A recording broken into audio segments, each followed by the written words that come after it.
মইপিঠে লোকালয়ের কাছে চলে আসা বাঘকে রবিবার রাতে খাঁচাবন্দি করেছিল বন দপ্তর। সোমবার তাকে ওই এলাকা থেকে বেশ কিছুটা দূরে সুন্দরবনের ধুলিভাসানী জঙ্গলে ছেড়ে দেওয়া হলেও আতঙ্ক গেল না গ্রামবাসীর। কারণ ফের একটি বাঘের পায়ের ছাপ মিলেছে মইপিঠের গৌড়ের চকে। মইপিঠের গুড়গুড়িয়া ভুবনেশ্বরী অঞ্চলের গৌড়চকে এলাকায় নতুন করে বাঘের আতঙ্ক তৈরি হয়েছে। তো আর বলতে হবে না, আশঙ্কা তো মানে ঘুমনি তো ছেলে মেয়েদের জন্য রক্ষা করতে তো দায় পড়েছে সব। আতঙ্ক তো খুব, ঘুমানোর ইয়ে নিয়ে তোমার নিস্তব্ধ নিয়ে তোর ছাগল গরু সব সব নিয়ে যাচ্ছে, ভয়ের তারঙ্কে তো তো অস্থির। কি না আর কি চাচ্ছি আর কি বলি, আর সব কিছু ঘর ধরে নিজের তো আর্থিক অবস্থা সব খারাপ, আমার তো নিজের বাগে ধরেছিল।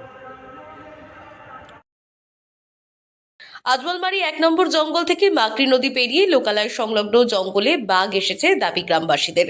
বিষয়টি তারা ইতিমধ্যেই জানিয়েছেন বন দপ্তর ও পুলিশকে। খবর পেয়ে বন দপ্তরের লোকজন এসে জঙ্গল ঘেরার কাজ শুরু করেছে। সকালে এলাকার বাসিন্দারা নদীর পাড়ে গরু বাঁধতে গিয়ে বাঘের পায়ের ছাপ দেখতে পান তারা। এলাকার বাসিন্দারা বলেন, বাঘটিকে খাঁচাবন্দি করে যেন গভীর জঙ্গলে ফিরিয়ে দেওয়া হয়। রাতে তারা বাড়ি থেকে ভয়ে বের হতে পারছেন না। এলাকা আমাদের এখানে বাঘ পার হয়েছে কালকের সকাল থেকে। আমরা খুব ভয়ের মধ্যে রয়েছি। আর বন দপ্তরকে বলবো যাতে বাঘটাকে ধরে নিয়ে যায়, আমাদের এখানে জাল টাল ঘিরে দেয় যাতে না বাঘ এপারে আসতে পারে। আর লাইট নেই আমাদের এখানে, লাইটের খুব সমস্যা, রাত ভিত বাইরে বেরোতেও খুব সমস্যা। লাইট দেওয়ার জন্য বলবো, আর যাতে বাঘটাকে ধরে নিয়ে নিয়ে চলে যায় বা ধরার ব্যবস্থা করে, তার সেই কথা বলছি। ভয়ের মধ্যে আছি, বাঘ পার হয়েছে, বাইরে বেরোতে পারি না, বাচ্চাদের টিউশনটা নিয়ে যেতেও খুব সমস্যা। তারপর গরু ছাগল বাঁধারও খুব সমস্যা, গরু ছাগল ধরে খেয়ে নিচ্ছে, মানুষ ধরছে এরকম। কয়েকদিন আগে এই এলাকায় বাঘের পায়ের ছাপ দেখা যাওয়ায় আতঙ্ক দেখা দিয়েছিল।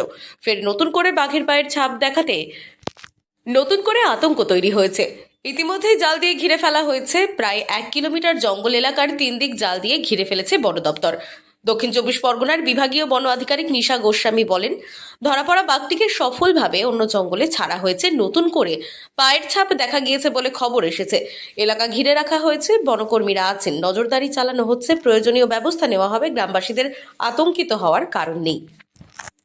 দক্ষিণ 24 পরগনা থেকে সুমন সাহার রিপোর্ট, লোকাল 18 বাংলা।